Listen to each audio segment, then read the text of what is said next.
कार्यक्रम हमारे कार्यकर्ताओं का बैठक था बरहनी ब्लॉक का और आपके सैयद राजा ब्लॉक का।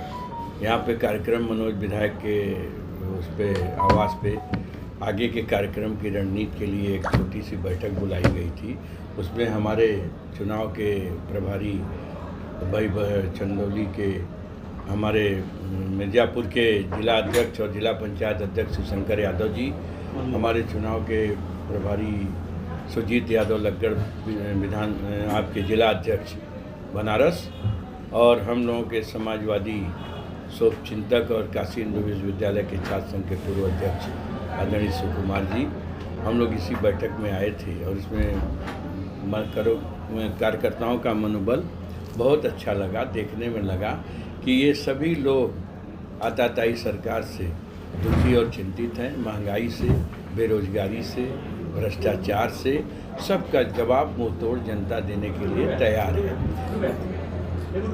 मंत्री जी कुछ बातें ऐसी भी हैं जो चंदौली के 10 साल से उद्योग मंत्री जी रहे हैं, उन पर तरह तरह की बातें चर्चाएं हो रही है कि उन्होंने चंदौली के लिए कुछ नहीं किया, किसानों की फसल गेहूं की फसल जल गई, उस पर भी उन लोगों के संपर्क में नहीं गया, अब तक मुआवजा नहीं मिला, इस पर क्या कहना है? भाई वो तो देखिए, जनता ने जो बात आरोप लगाया है उसमें 100% सत्यता है। भाई आप भारी उद्योग मंत्री रहे और उद्योग के नाम पर चंदौली को आपने जीरो कर दिया, एक भी उद्योग धंधा नहीं लगाया, आपने सारे अडानी अंबानी के फाइलों पे सिग्नेचर किया, क्या चंदौली के हिस्से में एक भी उद्योग धंधा नहीं आया? तो जनता तो पूछेगी, जनता तो चुनावों में न पूछती है।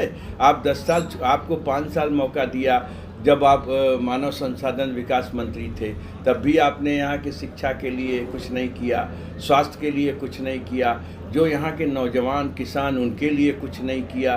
खाद की बोरी आपके सरकार ने 50 किलो से 40 किलो कर दिया। और आप किस चीज़ के भारी उद्योग मंत्री थे?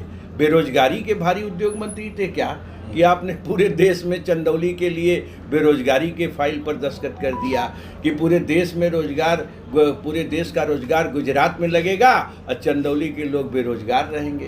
तो चंदौली की जनता तो भाई अपने हक और अधिकार के लिए जवाब सवाल तो करेगी ही।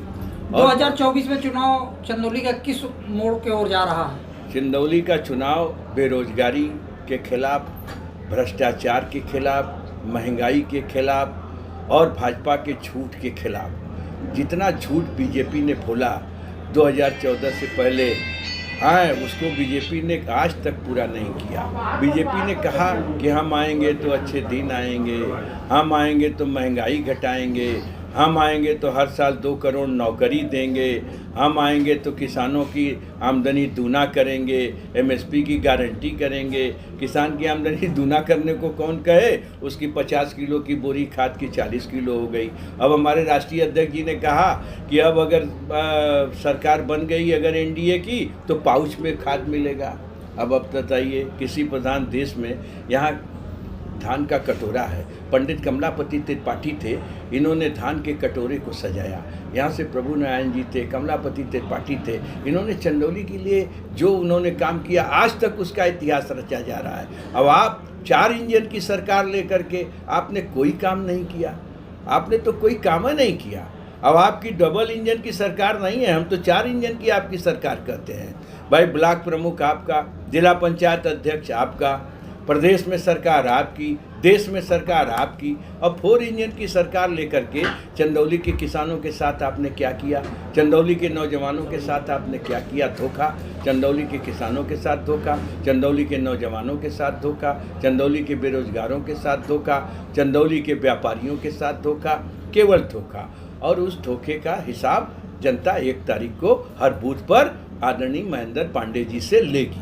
हैं आप उस टाइम अध्यक्ष थे, आपने बताया, और आज महेंद्र पांडे जी उद्योग मंत्री हैं, लेकिन चंदौली धान का कटोरा, लेकिन कभी धान के कटोरे की बात नहीं करते हैं, इस पर क्या कहना है?